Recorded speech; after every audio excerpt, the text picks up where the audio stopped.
if you have a situation where a minister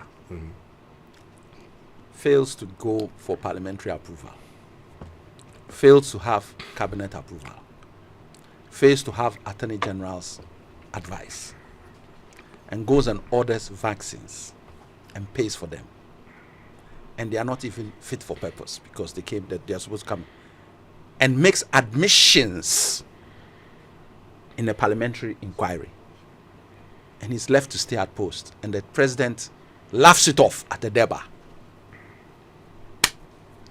I don't have to go beyond that. I'm not going to give any more examples. This is a clearing agent's posture.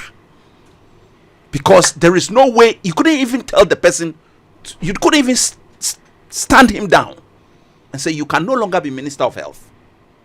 But isn't that rich coming from the NDC? Bearing in mind when John Mahama was president. Equalization. No, I think it's important. It's important for us to interrogate everything.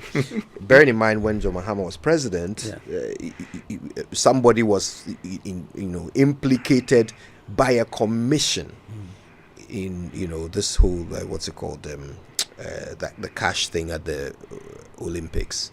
No, at the World Cup. You're talking Olympics is demo. It's not World us. Cup. World Cup. Yeah. And he was simply moved from minister to Minister of State and brought to the presidency. Pretty much I'm going to say the presidency. So can I ask a question? Pretty much brought closer to the president. Can I ask more a question? Isn't that the same thing? Let me ask a question. He did wrong. 7 years, has anybody prosecuted him? When we come, those who have done wrong, we'll prosecute them. But you should have prosecuted him even then. No, but I'm saying that he did nothing wrong. In his case, there's nothing. But I'm in giving you clear. somebody's case- Look, let's not play with this. You've had the opportunity 7.5 years. After you've taken other people to court. You've taken other people to court. If that is who were under administration, who you said did things. You've convicted people. You didn't convict him on that. You've never even taken him to court. Because the inquiry didn't give you enough evidence, as he is always saying, to do anything with him. So it's not rich. This one is an admission. Clear cut, daylight. That's why I used that singular example. I didn't use all the other ones where you now go on to look. You don't have to go and look for any evidence. The least a president who cares about fighting corruption should have done was to have made him at the least step down. He has no business keeping that minister all that time. Clear as daylight. And people talk about right to information bill. When I was deputy chief of staff, we dealt with 5 anti-money laundering legislation.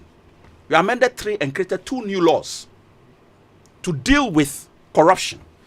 Does anybody talk about it? Does anybody talk about it?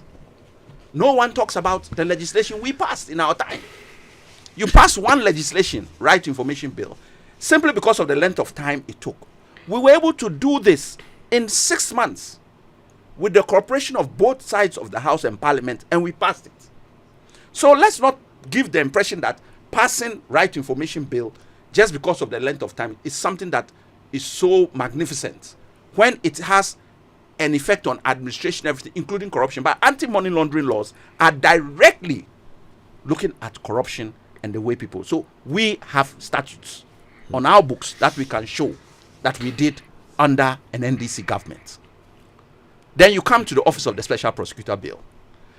Look, as far as I'm concerned, the Office of the Special Prosecutor is cosmetic, what's it called, for the benefit of political gain. We need an Office of the Special Prosecutor. But we need an Office of the Special Prosecutor that has teeth. And the legislation we have does not help him to have teeth. It may end up needing constitutional review to give him the teeth. Because once he's always under the, what's it called, Attorney General, there are problems.